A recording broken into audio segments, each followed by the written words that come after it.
Baik, selamat siang. Selamat datang di perkuliahan antena dan array di hari Sabtu, tanggal 11 Juni 2022. Kita berada di tema tentang pengukuran. Pengukuran. Jadi antena itu adalah struktur teknis yang memiliki suatu tantangan, memiliki suatu spesifikasi, suatu karakteristik, kita bilangnya besaran, karakteristik, figure of merit. Jadi ada beberapa besaran sebetulnya yang diukur, ya nggak cuma diagram radiasi ini, salah tulis. Ada beberapa besaran, nanti akan kita detilkan secara perlahan-lahan. Jadi dalam suatu proses perancangan antena itu ada paling tidak 3 langkah. 3 langkah penting, tiga langkah utama yang kita telah jalankan selama ini itu hanya perhitungan. Perhitungan ini juga sebetulnya ada langkah-langkahnya lagi, tidak hanya langsung menghitung, tapi ada semacam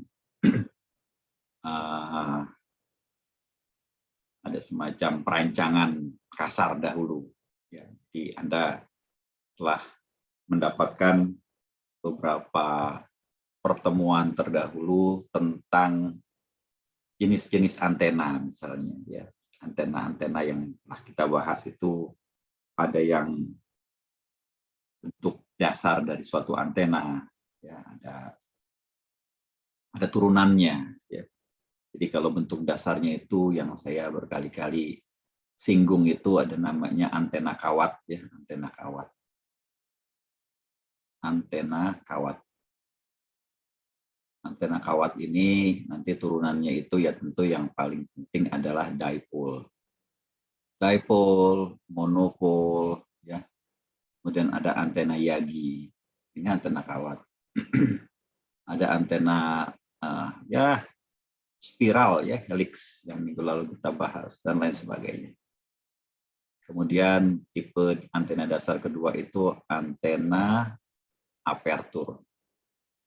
Ini juga ada banyak, salah satunya misalnya antena horn, masuk ke dalamnya itu antena parabola, menggunakan reflektor yang melengkung, antena lainnya, ada antena lensa dan lain sebagainya. Kemudian tipe dasar ketiga itu yang sering kita sebut tipe dasar ketiga, yaitu antena microstrip, dan juga memiliki berbagai macam derivat. Jadi ini adalah database antena kita, ada banyak jenis-jenis antena, nanti bisa dilihat di Google, Jadi kita selalu ketika dapat tuntutan, dapat tuntutan dari lapangan, dapat target, dapat spek dari lapangan, maka kita selalu melihat ini dulu, sebelum kita ingin berinovasi. Kalau tidak ada yang cocok dan perlu pengembangan, maka kita perlu riset, perlu inovasi. Kalau tidak, ngapain? Mendingan kita pakai aja. Memang nanti hati-hati dengan hak kekayaan intelektual orang lain. Jangan sampai punya orang yang sudah dipatenkan kita pakai, itu harus kita bayar nanti. Oke, jadi kita di sini sampai kepada poin menghitung,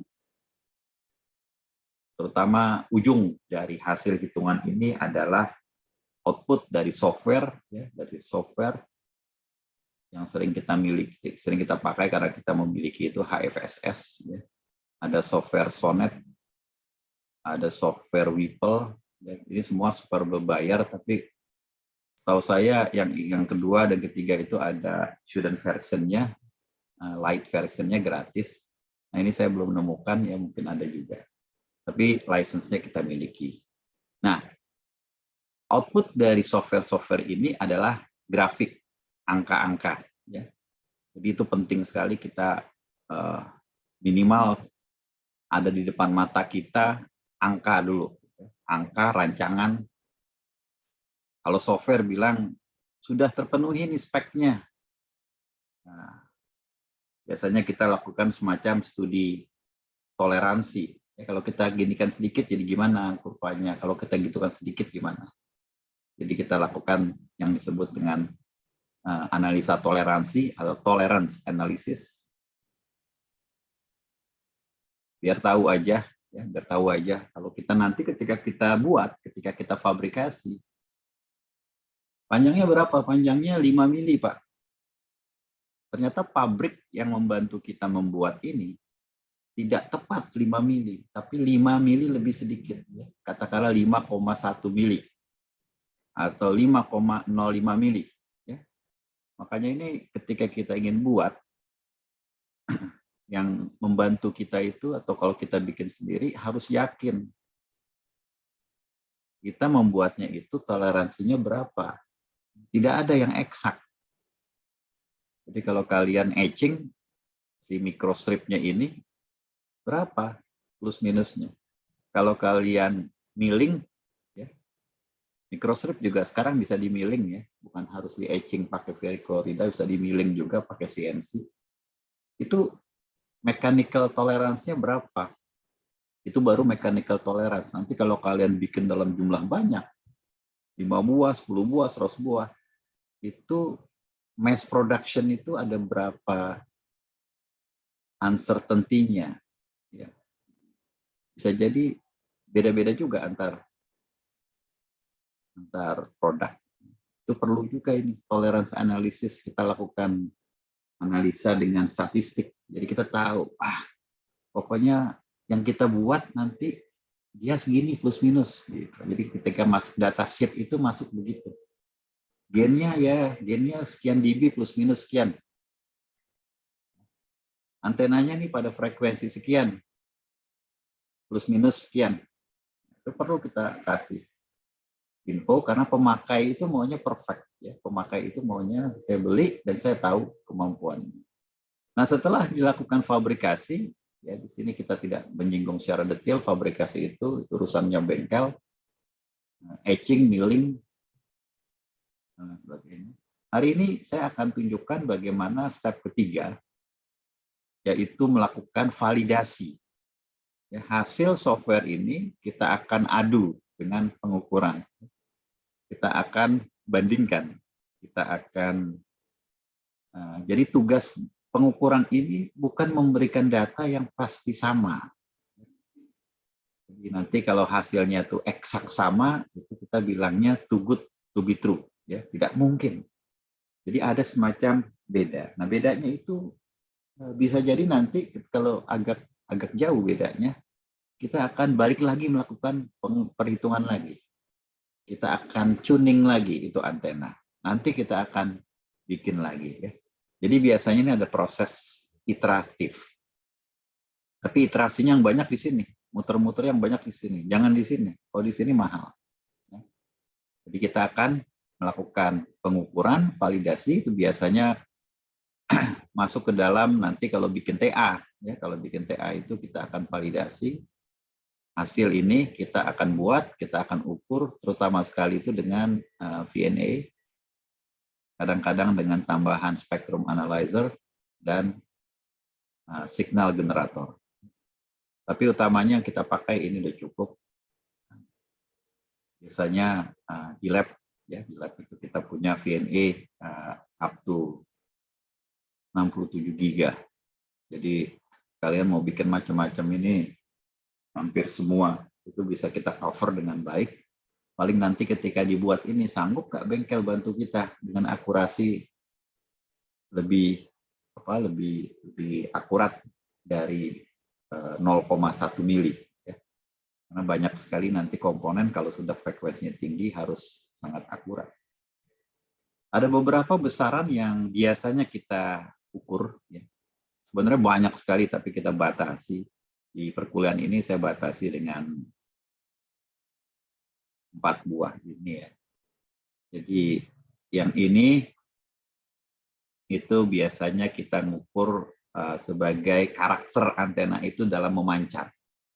Ya, sekali lagi saya ingatkan ya. Nah, teman-teman itu saya kita discuss selama 1 semester ini tentang antena ya, saya pernah bahas di pertemuan pertama. Jadi antena itu adalah ujung dari sebuah pemancar, ujung akhir dan ujung awal dari sebuah penerima. Itu antena. Ini RX, ini TX. Karena sifatnya resiprok itu dia mancar dan dia terima sama. Ya, maka saya batasi di pemancar aja. Jadi tugas antena ini adalah pertama, menerima gelombang yang dikirimkan oleh elektronika pemancar, menerima dengan baik. Menerima dengan baik itu tidak direfleksikan. Ya. Jadi tugas pertamanya itu. Menerima sinyal dengan baik. Yang kedua, memancarkan sesuai dengan target, sesuai dengan spek. Jadi ketika dia memancarkan, maka akan ditanya gimana pola pancarnya. Apakah memancarkannya itu secara fokus? Apakah memancarkannya itu secara fokus? Apakah memancarkannya itu secara fokus? Atau secara melebar? Kalau secara fokus, nanti gainnya tinggi. Kalau secara melebar, gainnya rendah. Ya, jadi bagus nggak bagusnya bukan di sini. Ya, bagusnya itu speknya melebar, antena yang kita rancang juga melebar. Speknya fokus, antena yang kita rancang juga fokus. Itu bagus jeleknya di situ. Ya, bukan gainnya besar atau gainnya kecil. Memang teorinya mengatakan kalau gainnya ini besar atau kalau fokus, maka dia bisa bridging jarak jauh antara pemancar penerima jarak jauh. Tapi bagus jeleknya itu bukan di situ. Jadi masuk ke poin ini, poin radiasi. Jadi ini poin 2 ya, poin 2, 21, 22 ya, gain. Tadi saya sudah singgung, pertama pola pancar atau diagram radiasi, radiation pattern. Yang kedua gain, dan yang ketiga polarisasi.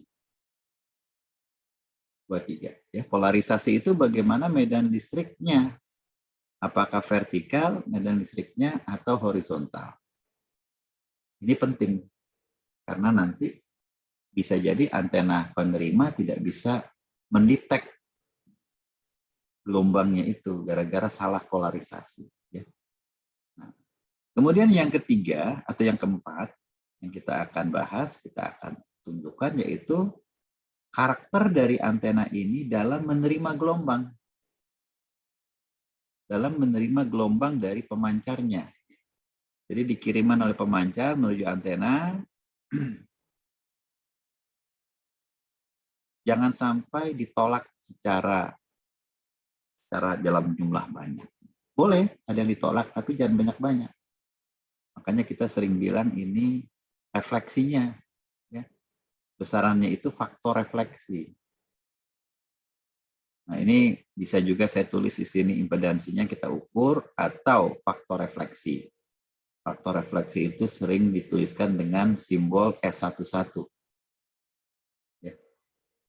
Beberapa orang mengukur PSWR. PSWR itu nggak begitu disenangi oleh akademisi, oleh radio amatir, iya.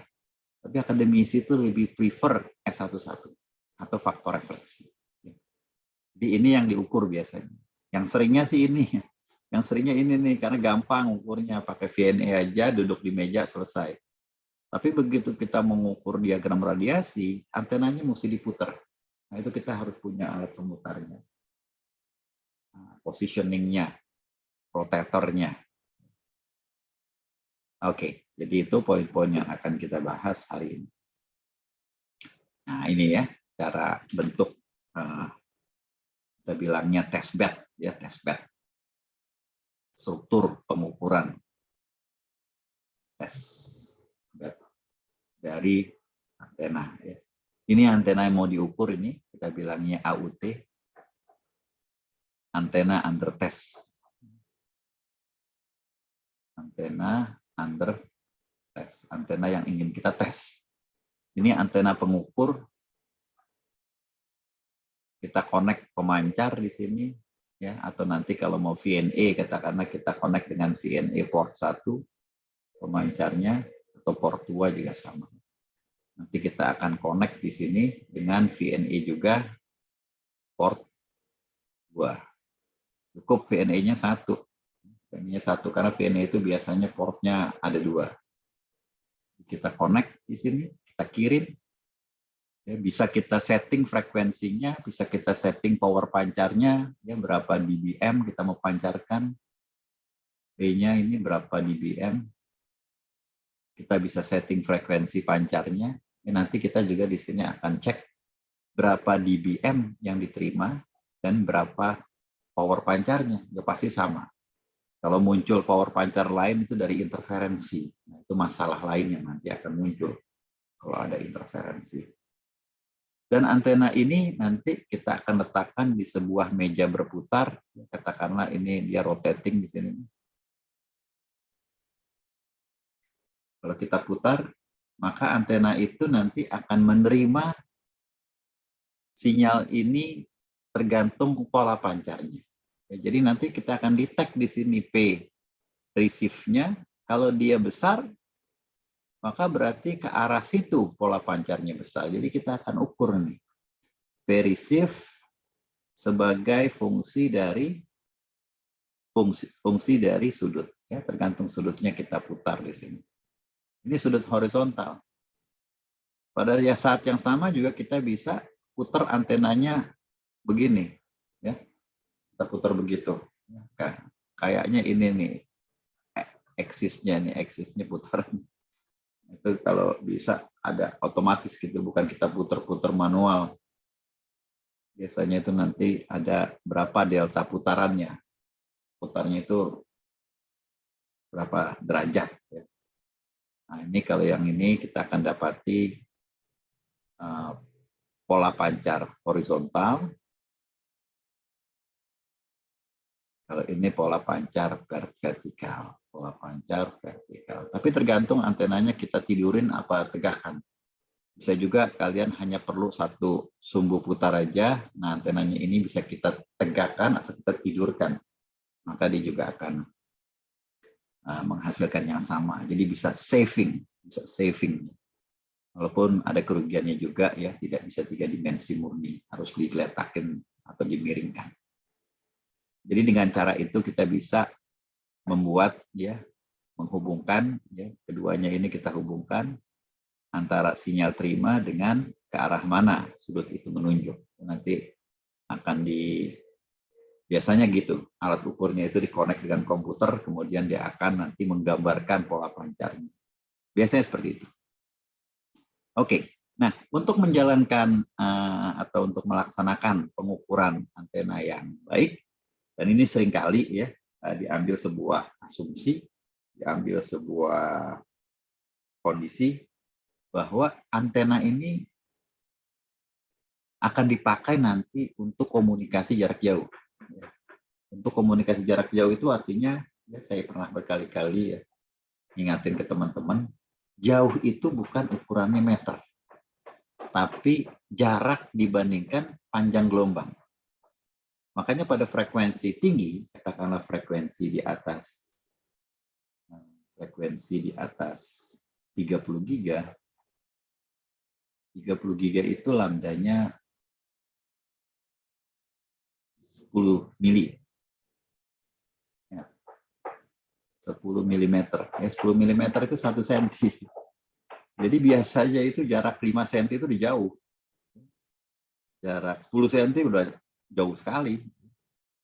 Kalau frekuensinya itu 1 giga, nah 1 giga ini udah banyak aplikasi. Wi-Fi aja 2,5 giga. 1 giga itu lambdanya sekitar 33 cm. Jadi kalau jarak 1 meteran itu udah bisa jadi jauh. Jadi biasanya itu memang kita akan agak jauhkan ini antena pemancar sama antena penerima. Antena pengukur dengan antena yang diukur kita agak jauhkan. Gambarannya kurang lebih seperti ini ya. Jadi kalau kita nanti lari kemari itu ya jarak dekat aja udah cukup. Jarak berapa senti udah bisa kita terima. Nah itu yang disebut dengan kondisi jarak kondisi medan jauh, ya. Kondisi far field kita bilangnya. Jadi kita mengasumsikan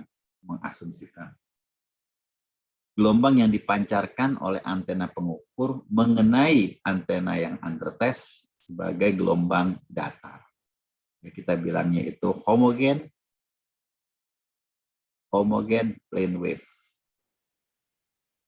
Walaupun juga kalau kita mengukur near field juga bisa juga, kita akan mengecek atau mencari tahu tingkah laku antena itu untuk near field, untuk jarak dekat. Ya, misalnya interaksi yang dekat.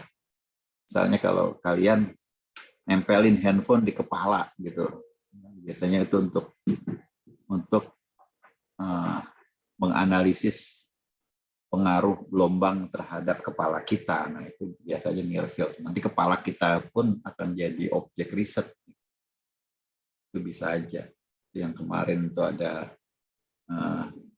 dosen tamu dari Malaysia cerita tentang pengaruh health, ya, kesehatan. Pengaruh gelombang 5G. Itu jarak dekat biasanya. Kalau jarak jauh kan aman buat apa dibahas.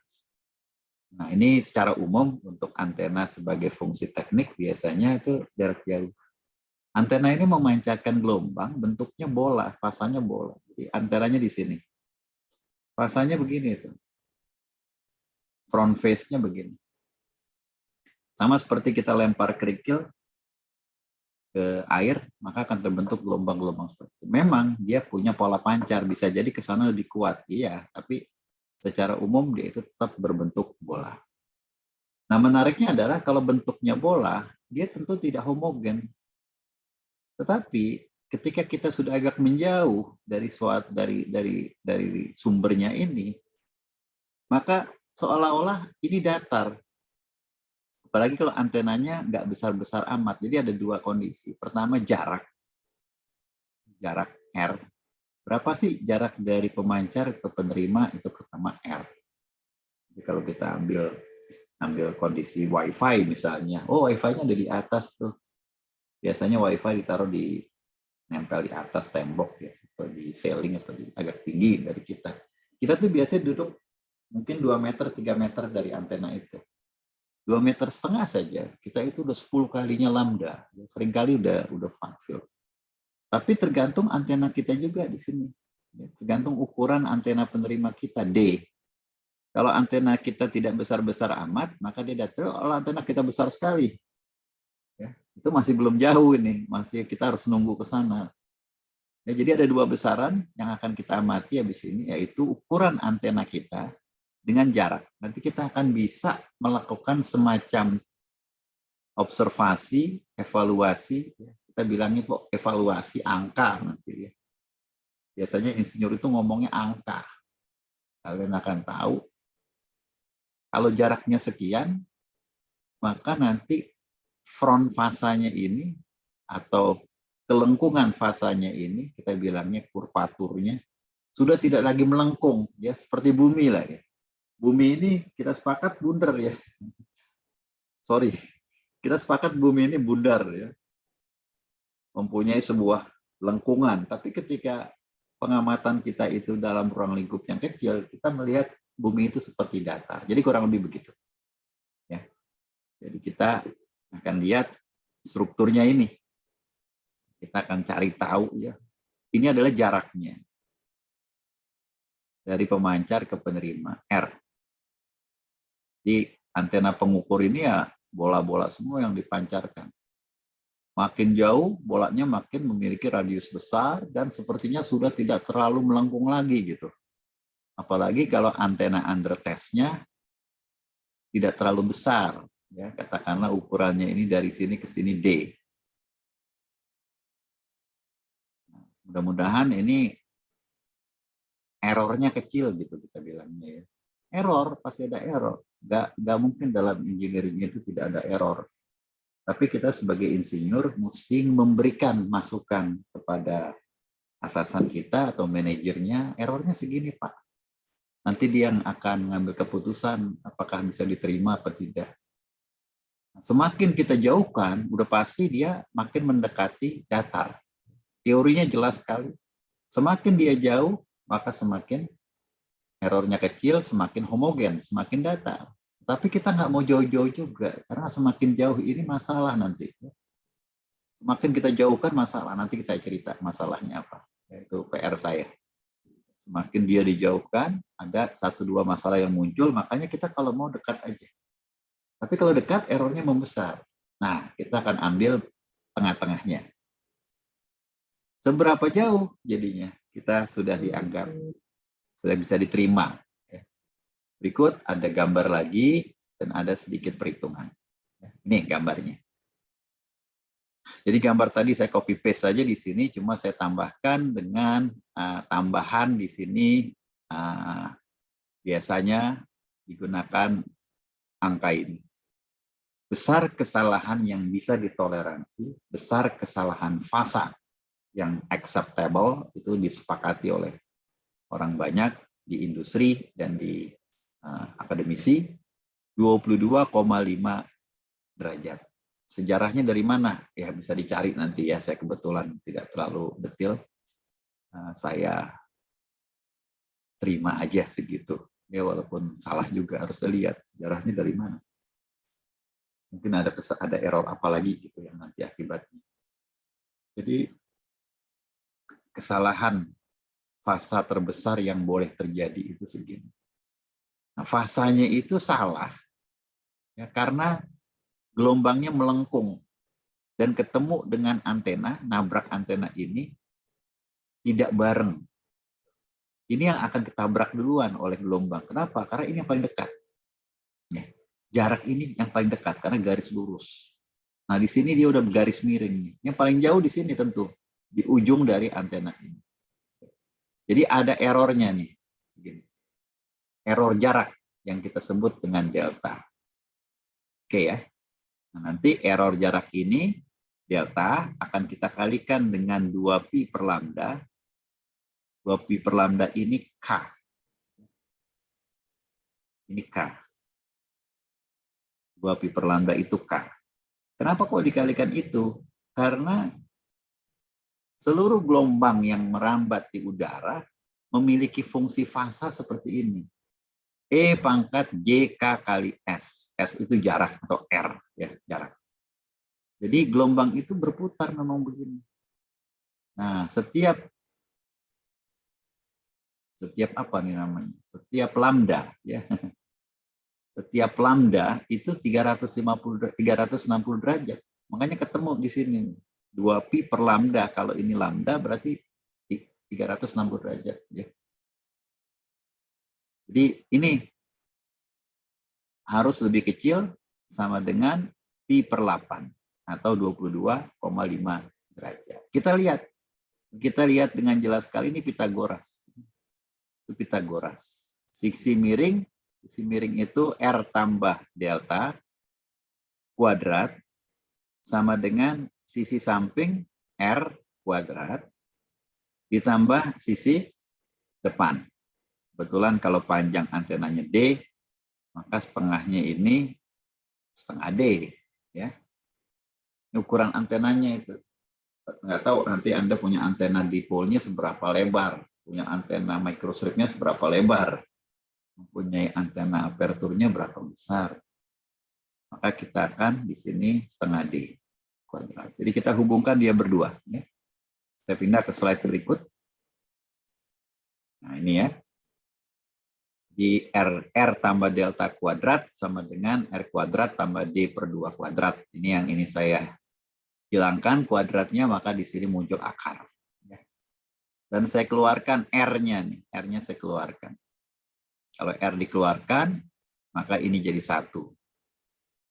Di sini nggak ada R-nya. Kalau R-nya saya keluarkan, berarti saya harus bagi R. Jadi D per 2R tutup kurung kuadrat, semua dalam kurung akar. Jadi ini masih eksak, mainannya Pitagoras. Oke. Nah, sekarang baru mainannya matematika. Kalkulus. Kita bilangnya matematika kalkulus. Itu namanya Deret-Taylor. Itu ada di semester 2 biasanya. Kalkulus matematika 2. Jadi kalkulus itu bilang melalui deret, ya, kalau kita mempunyai X yang kecil, maka akar 1 tambah X, itu kalian bisa dekatkan dengan angka 1 ditambah setengah X. Ya, ini syaratnya, X-nya itu, atau X mutlak ya, boleh negatif, boleh positif, harus lebih kecil, jauh lebih kecil dari 1. Ya, misalnya X-nya itu 0,01. Nah, itu bisa dicek nanti. Kalian bisa masukin pakai kalkulator. Ini rumus hebat ini. Rumus simsalabim dari Taylor yang ngajarin kita. Ya, ternyata nggak perlu ngitung-ngitung akar, pusing-pusing ngitung akar. Kalau X-nya kecil, ini rumusnya. 1 ditambah setengah X. Bisa kalian coba. Kalau X-nya itu misalnya 0,01. Jangan X-nya 7, ya pasti salah kalau X-nya 7. Tapi kalau X-nya itu 0,02 kecil, ini bagus. Makanya sering dipakai dia, karena banyak hal tuh terpenuhi. Di sini itu X-nya itu D per 2R. D itu ukuran antena. Ukuran antena berapa sih? Katakanlah. Oh, 1 meter, Pak. 2 meter, Pak. Jarak antara pemancar penerima berapa? 100 meter. Oh, berarti D per 2R itu kecil sekali. Mungkin 0,00. Sudah gitu dikuadratkan pula. Pasti X-nya ini kecil sekali. Ya. Jadi kita sepakat dengan pengalaman yang diberikan oleh Matematika 2 di masa yang silam. Ternyata berguna juga dia. Iya. Berguna untuk analisa kita yang sederhana ini. Kita ganti aja ya. Makanya di sini approximately, ya kira-kira. Ada error di sini, tapi errornya kita lupakan. Kita anggap kecil. Kalau mau dicek nanti bisa. Jadi saya ganti aja yang akar itu menjadi 1 ditambah setengah X. Ya, 1 ditambah setengah X. Ini X yang tadi di atas. Saya masukin kembali. Ini X-nya. Jangan lupa kuadratnya. Nah, setelah saya masukkan, maka saya kalikan lagi sekarang. Jangan lupa ini akarnya udah hilang, jadi gampang. R dikalikan 1 itu R. Dan R dikalikan yang belakang ini apa sih? D kuadrat ini. D kuadrat yang atas, yang bawah 4R kuadrat. 4 dikalikan 2 di sini jadi 8. R kuadrat jadi hilang R-nya 1 karena saya kalikan dengan yang depan ini. Kalian bisa cek ini satuannya meter, meter, meter, meter. Jadi masuk ke dalam perbandingan satuan yang sama. Oke, nah sekarang simpel aja delta ini yang kita cari tadi itu ini. Jadi deltanya dapat kita, deltanya dapat. Itu selisih jarak. Selisih jarak. Kita bisa cek lah, kalian bisa hitung nanti. Kalau antenanya ini besarnya 1 meter, maka setengah D jadi setengah meter. Kalau R-nya ini katakanlah 100 meter, berapakah jarak ini? Nah, kurang lebih segini. Kurang lebih R ditambah, ada ujungnya sedikit. Segini. Ini deltanya. Nah, bisa dicek nanti kalau ada waktu. Oke, nah setelah kita dapati delta ini, maka kita memiliki fasa yang ke ujung antena ini, ada kelebihan fasa. Karena telat dia datangnya. Telatnya nggak telat-telat banget sih, cuma ya harus kita hitung. Telatnya berapa sih dibandingkan ini? Tidak boleh lebih besar dari, tidak boleh lebih besar dari 22,5 derajat. Tapi kita hitung dulu ya, berapa kelebihannya. Ini gampang aja ya. Ini K. Bilangan gelombang 2pi per lambda dikalikan dengan delta yang baru saja saya hitung. Ini ya. Jadi ini gampang aja ya. Ada yang bisa dicoret. Yang bisa dicoret jadi 4. Jadi hasilnya ini adalah sudut. Kelebihan sudut, kelebihan fasa. Dan ini tadi harus lebih kecil sama dengan pi per 8 atau 22,5 derajat. Ini harus lebih kecil dari pi per 8. Oke, saya pindahin ke slide berikutnya. Jadi dia harus lebih kecil. Ya, kalau lebih kecil itu artinya begini. Artinya begini nih, harus lebih kecil sama dengan gitu ya. Dia tidak boleh lebih besar, dia harus lebih kecil. Kita bisa ubah ini bisa kita coret ini. P kita coret, I kita coret. Oke ya. Kemudian ini kita coret, ini kita coret, jadi 2. Ya, jadi setengah lebih besar sama dengan 1/4 lambda dikalikan D kuadrat per R. Gitu, ya. Nah, jadi R-nya kalau saya kalikan sisi kanan dengan R, sisi kiri saya kalikan dengan R, saya kalikan dengan 2, saya kalikan dengan 2, maka saya akan dapati R lebih besar dari D kuadrat, ya.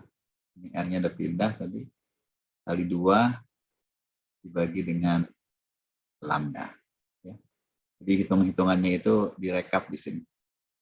Jarak antara pemancar sama penerima harus lebih besar sama dengan dari 2D kuadrat per lambda. Ya, itu jaraknya. Oke, jadi tadi saya exercise, misalnya saya di lab itu punya antena kecil segini, ya. Antenanya nggak besar-besar amat. Antenanya itu sekitar 3 cm. 3 cm. 3 cm itu ya ini D-nya ya.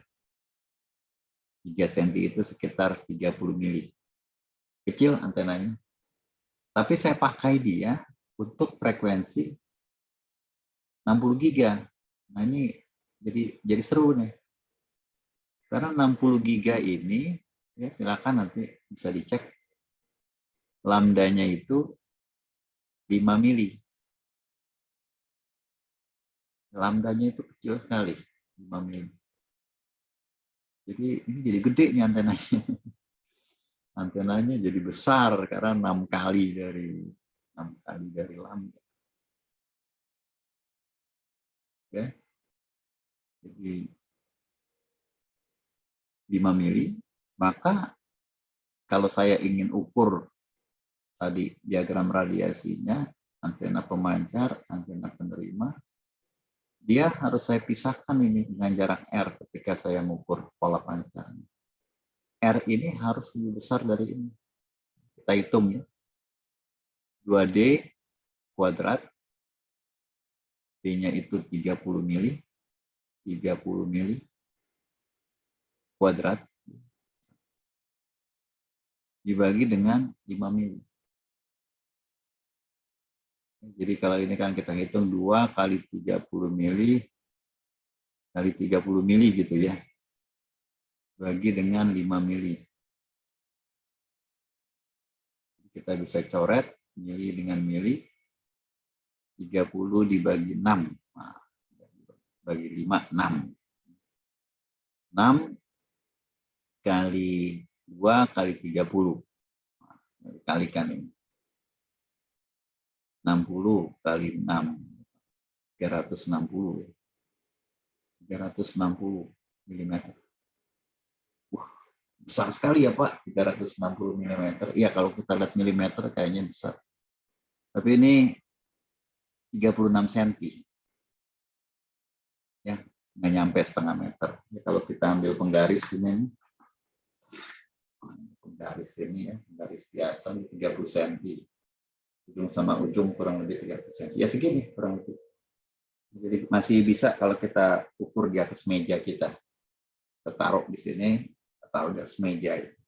Nah, kalau setengah meter boleh nggak Pak? Lebih baik lagi kalau setengah meter. Karena errornya jadi kecil.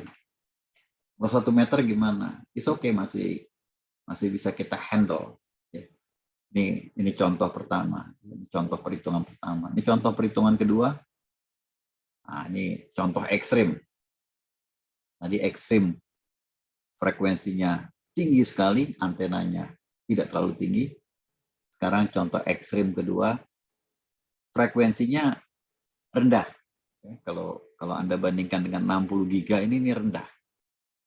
Lambdanya itu 10 cm. Tadi cuma berapa? 5 mili. Lambdanya 0,1 meter. Nah, sekarang panjang antena under testnya atau D-nya itu 5 meter. Jadi kalau kita hitung di sini, kita masukin nih, saya nggak pakai satuan, tapi saya tahu dalam meter ya. 2 kali 5 kali 5 dibagi 0,1. 2 kali 5 kali 5 ini 50 bagi 0,1. 500 meter.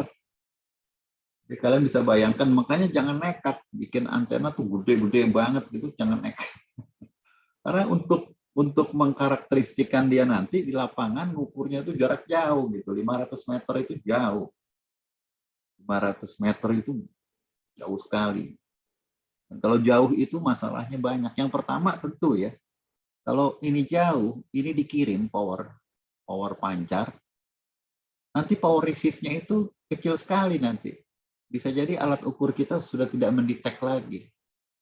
Ya, atau digedekan ininya. Digedekan itu juga bisa masalah nanti. Jadi tidak terlalu enak, tidak terlalu mudah. Yang kedua adalah kalau jauh itu memang nggak mengganggu, memang tidak diganggu. Jadi kita itu masalahnya kita punya pemancar, apalagi kalau frekuensinya frekuensi yang dipakai orang lain juga pakai, maka berpotensi mengganggu dan diganggu. Itu yang agak masalah itu. Jadi ada banyak gangguan, ya, ada banyak noise, bisa mengganggu. Dan yang tidak kalah penting juga lokasinya tuh tidak boleh di situ ada gangguan, nanti ada refleksi, ya. Jadi kan kalau kalian merancang antena nih, kalian ukur nih, kita hanya ingin mendetek gelombang dia, bukan gelombang dia yang dipantulkan oleh gedung di sini. Walaupun di lapangan nanti ada gedung, tapi kita mesti mengkarakteristikan antena itu terlepas dari gangguan sekitarnya. Kecuali nanti ada strategi baru. Jadi penjualnya itu memarketingkan antena dengan bilang, ini antena ini hanya berfungsi kalau di sisi kirinya ada gedung. Kalau nggak ada gedung nggak berfungsi. Kan lucu kalau begitu ya. Jadi antena itu biasanya keluar dari pabrik, oleh pabrikan, oleh vendor, melalui datasheet, itu diukur dalam kondisi tidak ada gangguan di sekitarnya. Ya, jadi ini masalah ini. Beberapa masalah, terutama ini kondisi outdoor ya, kondisi yang terbuka. Nah, untuk menghindari refleksi itu biasanya kita untuk menghindari gangguan, mengganggu dan diganggu, kita biasanya menggunakan fasilitas indoor atau chamber yang anti gema, ya, unechoic chamber. Itu yang sering dipakai oleh banyak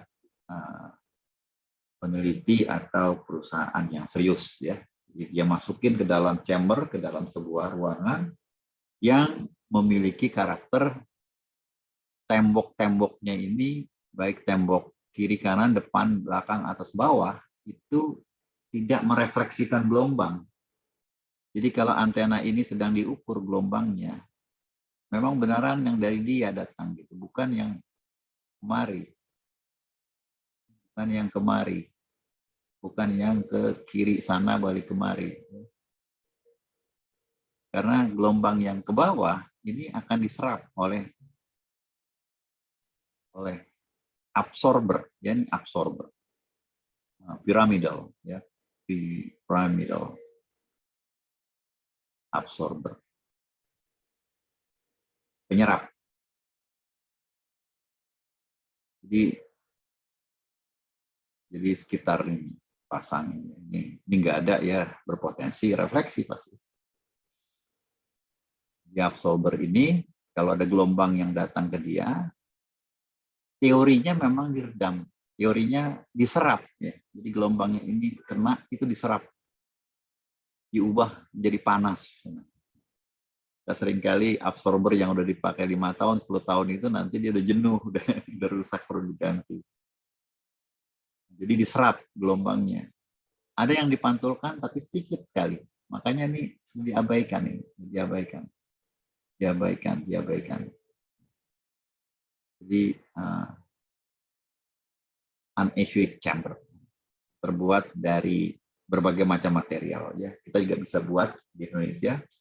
Ada banyak riset saat ini itu saya dengan Dr. Umay Saroh membimbing itu ada menggunakan biomaterial. Sudah sejak setahun kita bahas ini. Ada beberapa mahasiswa bikin TA juga ya. Biomaterial itu macam-macam. Ada yang pernah pakai sekam padi. Yang saat ini jalan itu pakai sisa tebu. Apa tuh? Yang suka di pinggiran jalan itu tuh. Habis diperas, sisanya diambil sama dia, dijadikan absorber. Ada yang pakai juga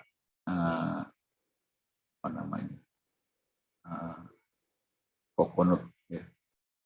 Batok kelapa,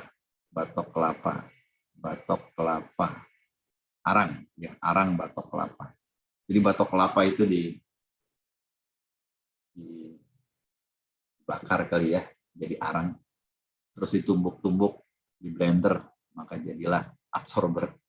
Nah, tugas dia itu membentuk ya, terserah mau bentuk pipih boleh, atau membentuk seperti ini juga boleh ya, atau bentuk-bentuk lain.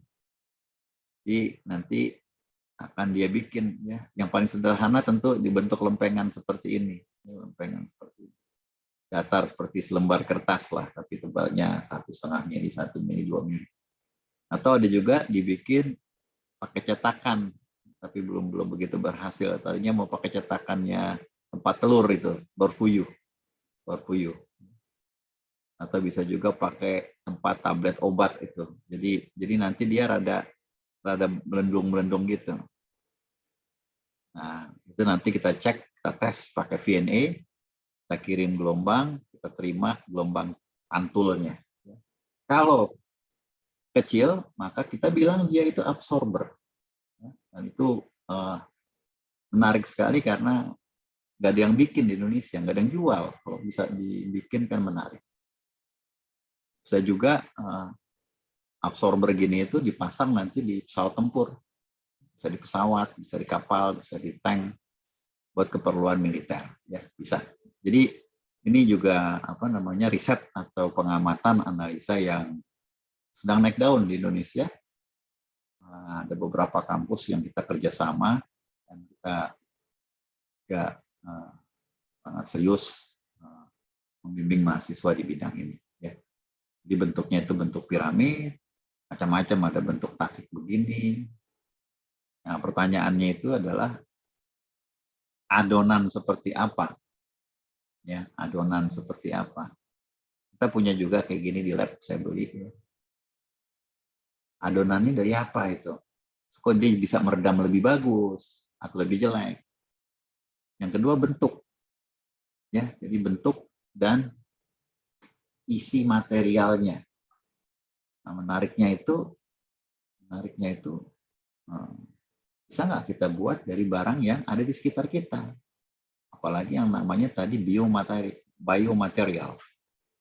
Kalau biomaterial itu hebatnya dia tidak merusak nanti. Dia tidak jadi sampah, atau bahkan sampah tadi kita jadikan sesuatu yang bermanfaat. Ya. Oke, jadi ruangan anti gema atau anechoic chamber ini pakai untuk elektromagnetik. Tentu dia beda dengan yang ada di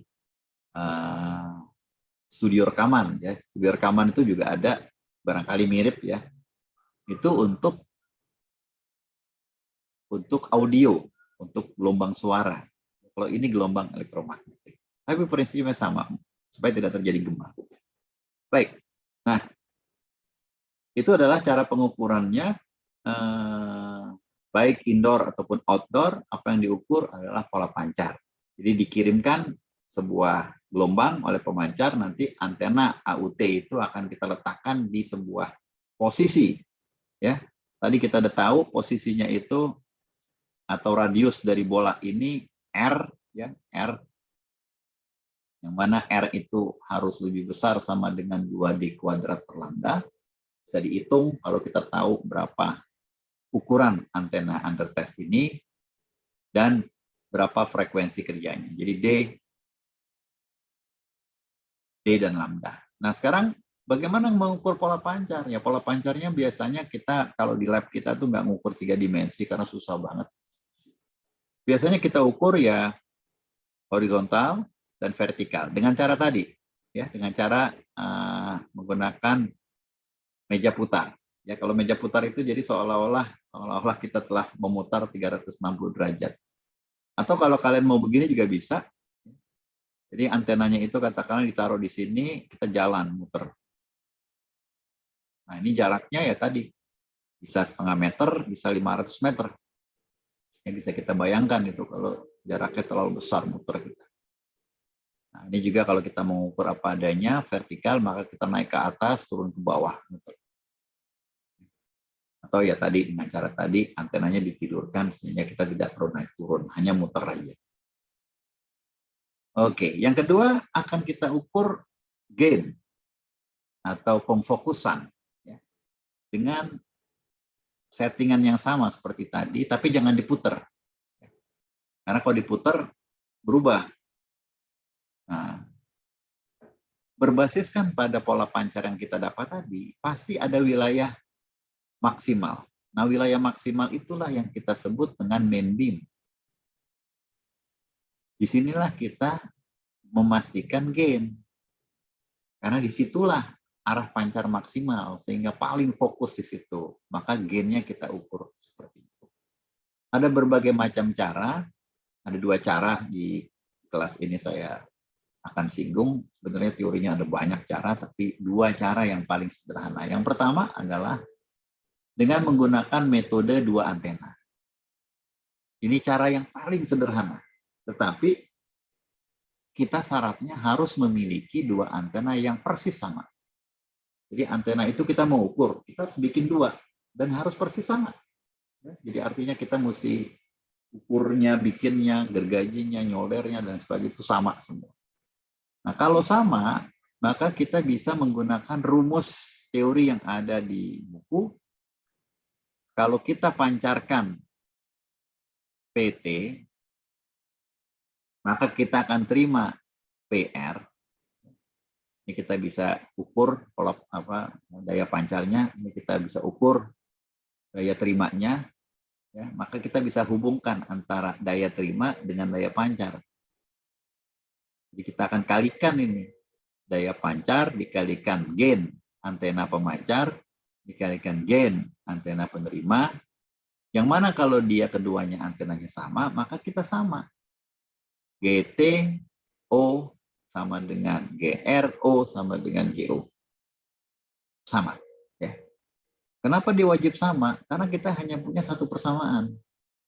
1 persamaan ini kalau ada 2 buah yang kita nggak ketahui, kita nggak bisa hitung.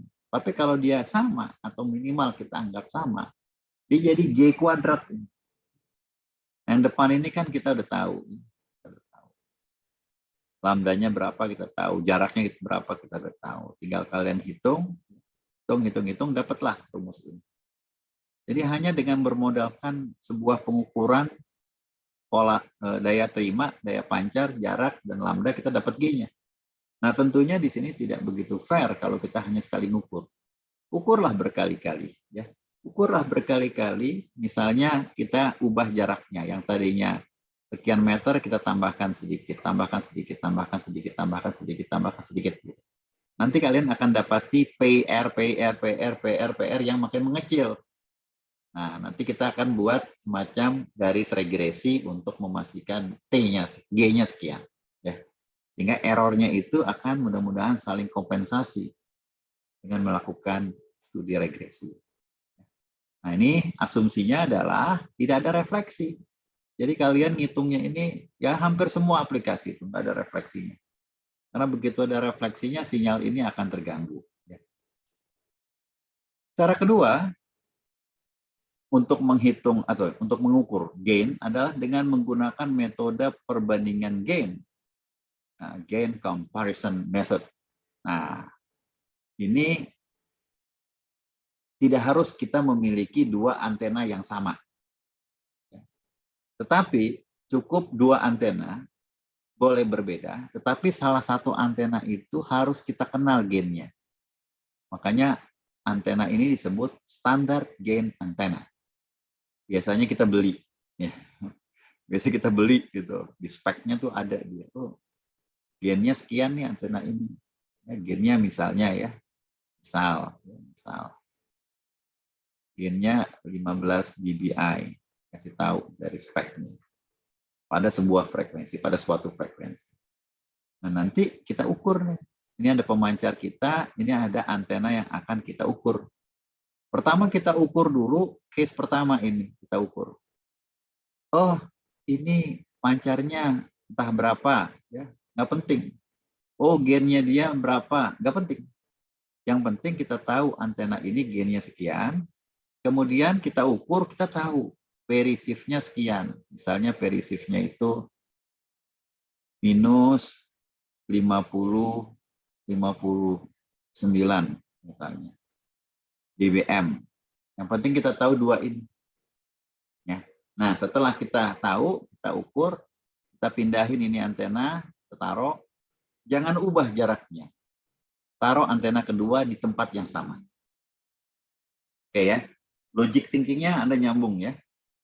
Nah, di tempat yang sama, ternyata perisifnya dari antena yang akan kita ukur atau kita hitung ya, dalam hal ini tentu dihitung ya. Perisifnya itu ternyata minus 62 dBm. Nah, kita akan ukur di sini, kita akan tentukan. Tadi rumusnya sederhana aja. Perisif itu berbanding lurus dengan gain, ya, dengan gain receive. Jadi kalau gain receive-nya itu GR1, maka P-nya PR1. Kalau gain receive-nya 2, maka PR2. Nah, ini perbandingan jadinya.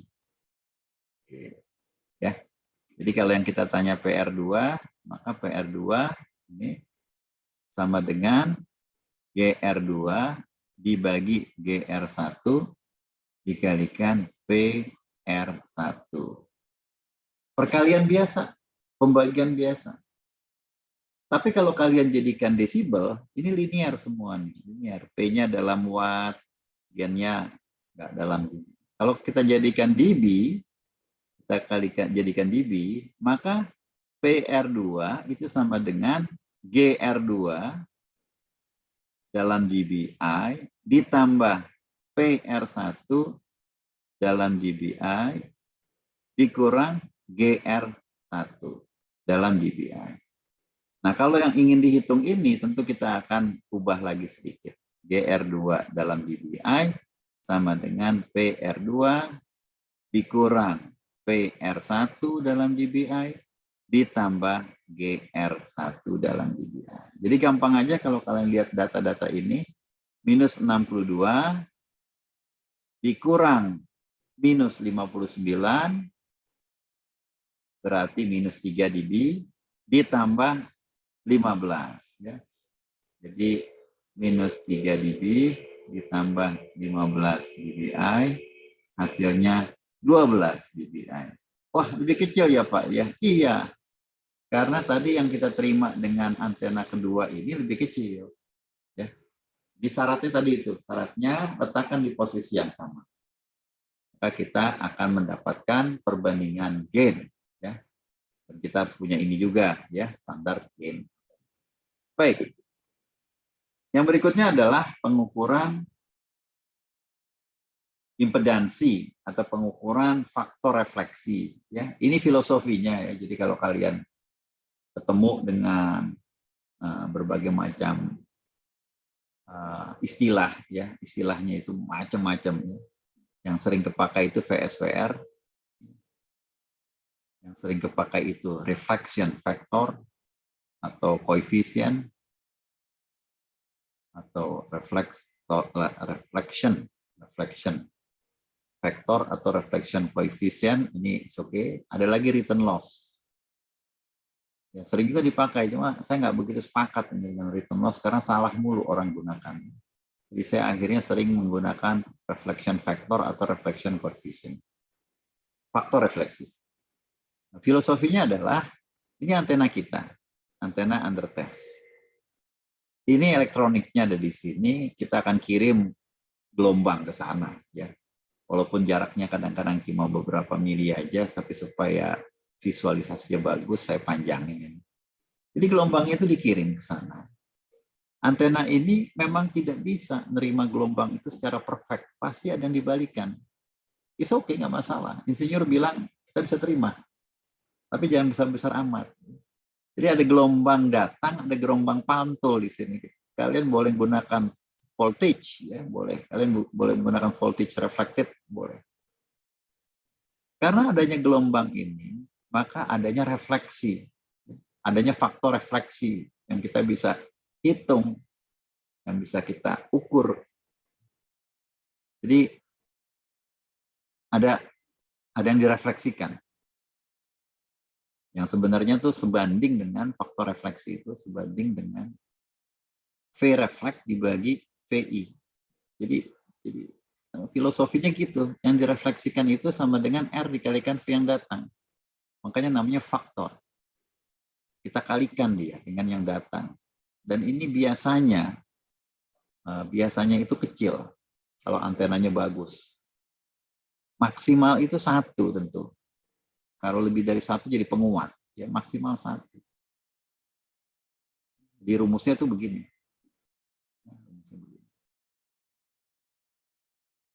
Atau pakai ya yang terbalik sebetulnya. Z ya, Z in atau ZAUT, sorry. ZAUT dikurang ZO atau ZL. Bisa ZO, bisa ZL. ZAUT ditambah ZO. Kelihatan kalau di depan sini atau di antena ini kita pasang short, maka dia akan -1 nanti. Kalau open 1. Kalau bebannya bagus, maka dia akan kecil sekali. Kalau dia kecil sekali, maka nanti di bawah -10 dB. Jadi faktor refleksi itu harus lebih kecil sama dengan -10 dB. Ini kesepakatan juga sama kayak yang tadi, error phase itu. Seringkali dipakai VSWR oleh orang-orang radio amatir atau oleh orang-orang yang tidak begitu membahas antena di akademis. Tapi seringkali kita tidak pakai VSWR. VSWR ini voltage standing wave ratio. Jadi gara-gara ada refleksi, ada standing wave. Perbandingan antara gelombang terbesar dengan gelombang terkecil. Kalau kalian mau pakai VSWR, terpaksa ini harus lebih kecil sama dengan 2. Ya, tapi sekali lagi, ini sama ini itu sebetulnya sama. Kalau sudah pakai ini, jangan pakai ini. Ya. Jangan pakai return loss, ini aja 1. Ya, oke. Nah ini itu dihitung, diukur dengan menggunakan VNA. Ini VNA, ini cuma contoh aja, VNA 40 giga ini. 40 giga, kalau kita punya di kampus sampai 67 giga. Tapi ini keren, ini ada 4 port. Kita di kampus cuma ada 2 port. Ini pasti mahal sekali alat ini. Dan dia mempunyai banyak fitur-fitur tambahan ya, seperti beberapa kawat-kawat ini. Jadi VNA itu kalau kita connect misalnya di port 1, ini portnya, port 1. Kalau kita connect di sini kabelnya itu dengan antena kita tadi,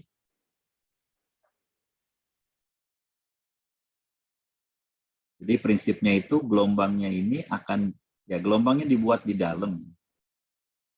Dalam sini itu ada generator yang bisa di sweep frekuensinya dari 10 mega sampai 40 giga. Jalan gitu frekuensinya. Frekuensinya bergeser, gelombangnya dikirim. Kirim di dalam sini, keluar. Nah ini aman masih di sini. Aman dia di sini. Aman dia di sini. Tapi begitu sampai di sini, ada yang balik. Ya. Ada yang balik, dan yang balik itu akan dikirimkan kembali ke sana, dan akan diukur oleh dia. Jadi, dia bisa ngukur. Makanya ketika kita mau ngukur antena ini pertama kali, kita harus kalibrasi dulu. Ya. kawat yang sama ini akan kita kalibrasi dulu. Kawat ini, persis kawat yang sama akan kita kalibrasi dulu. Calibration. Jadi kalibrasi itu fungsinya adalah ngukur di sini. Ya, seolah-olah kita ngukur di sini. Jadi nanti gambarnya itu akan lebih baik. Ini kebetulan nggak ada di sini ya, nggak ada di sini. Ada mungkin di pertemuan pertama. Coba saya tutup dulu. Ada di pertemuan pertama dulu, mungkin bisa saya tampilkan ya. Tampilkan.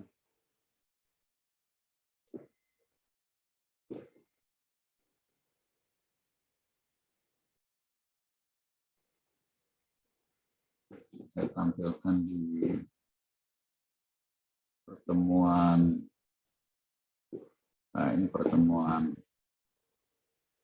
kedua kayaknya. Nah, ya. Pertemuan kedua. Lagi.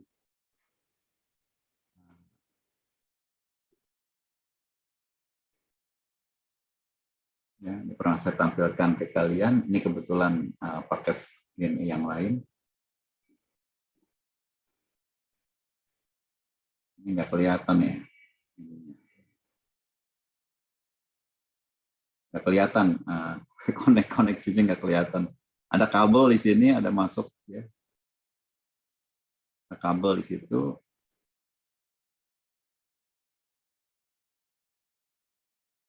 Ada kabel di sini nih sebetulnya nih. Ini konektornya kelihatan nih, antena. Bukan antena sebetulnya, ini sebuah konektor aja.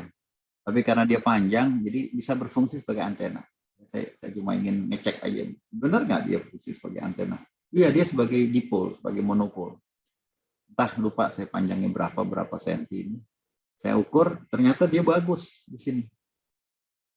Kenapa dia bagus di sini dan sedikit bagus di sini? Karena dia di bawah minus 10 dB. Ya, jadi kita selalu nanti akan bilang yang di bawah ini tuh bagus. Jadi dia bagus di sini antara ini sama ini. Ini bandwidth-nya. Bandwidth-nya bisa kita ukur habis kita hitung habis ini ya. Nah, ini saya zoom ya. Kalau tadi itu saya tampilkan dari 1 giga sampai 14 giga. Nah, sekarang saya potong dari 1 giga sampai 6 giga. Ada settingannya nanti di spektrum di network analyzer. Saya tampilkan 3 sampai 6 giga. Jadi seperti di zoom gitu. Diambil. Dan saya pasangkan di sini marker. Ya, markernya juga bisa ngitung, bisa ngitung nanti. Marker 3 dikurangi marker 2 gitu. Marker 3 karena jelas ini marker 3 ini faktor refleksinya lebih kecil dari minus 10. Itu bagus. Dan marker 2 ini di bawah minus 10. Ini frekuensinya. Jadi tinggal kita kurangi ini ya, kurangi. Ini sekitar ya 0,9 ya kira-kira lah 0,92 giga ya. Dikurangi itu sekitar segitu. Artinya ini adalah bandwidth kita. Tinggal kalau mau diukur berapa persen dibagi dengan 4,6 ya. Kalau ini saya bulatkan jadi 1, saya bagi 4,6 ya dia sekitar mungkin 18% ya, kalau kita bagi 0,92 dibagi 4,6. Sekitar 1/5 lah ya, 1/5 kan 20 itu lebih kecil ya mungkin 18%. Ini yang kita ukur ya, untuk menentukan, kita bilangnya juga ini mungkin rada blur ya, S11 ini faktor refleksi, dia tidak akan melewati ini angka 0. Dia di sini paling kecil. Jadi kalau kita tampilkan dalam bentuk diagram Smith, maka dia gambarnya seperti ini diagram Smith. Yang angka 1 tadi mendekati titik tengah, ini titik ideal yang tidak pernah kita akan dapati dan kita tidak perlu juga dapati segitu. Yang tadi saya bilang kita mengukur impedansinya, sebenarnya nggak penting juga karena ini nggak terlalu kita perhatikan ya, kecuali kita ingin pasangkan sesuatu di sana untuk matching. kita pasangkan, tambahkan di sana SMD, kapasitor SMD, induktor misalnya, atau entah rangkaian lain. Ini seperti ini. Yang diagram Smith, ya, diagram Smith. Kita biasanya itu akan kita cari di dalam lingkaran ini, gitu biasanya. Kalau dalam lingkaran ini berarti lebih kecil dari minus 10 dB. Nah, ini yang terakhir sebagai pelengkap aja, PSWR. Jadi udah pasti kalau faktor refleksinya di bawah minus 10 dB, sudah pasti di sini sampai di sini itu lebih kecil dari 2. Sudah pasti lebih kecil dari 2 ini kalau kita tarik.